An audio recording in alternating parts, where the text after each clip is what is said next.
আমার ভাই আল্লাহ দিছে আমাকে 4টা ছেলে, আমার 13টা ছেলে মোহাম্মদপুরেই থাকে। এক ছেলে আমার এই যে আপনাদের এখানে এই যে খ্রিস্টানদের যে কবরস্থানের সাথে জামিয়াতুল উলুম মাদ্রাসা, আমার এক ছেলে কলিজার টুকরা এখানে একটা পড়ে, আর সবচেয়ে আদরের ছোট যেটা 41 ফিটে পড়ে, এখানেই থাকে, এখানেই খেলাধুলা করে।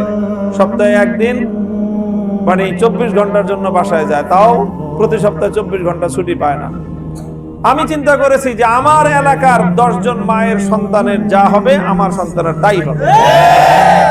আমি যদি 10 জন গরিব মায়ের সন্তানের ভালো কোনো ব্যবস্থা করতে না পারি, তাহলে আমার সন্তানের জন্য আলাদা কোনো ব্যবস্থা করার অধিকার আমার নেই।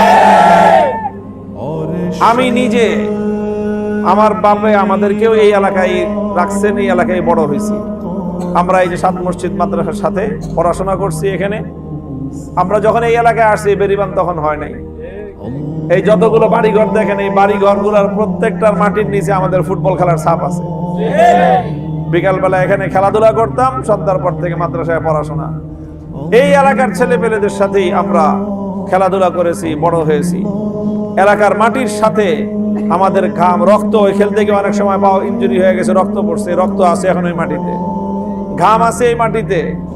এই মাটিতে বড় হয়েছি, এই মাটিতেই আসি এবং এই মাটিকে আঁকড়ে ধরেই জীবন পার করবো ইনশাআল্লাহ।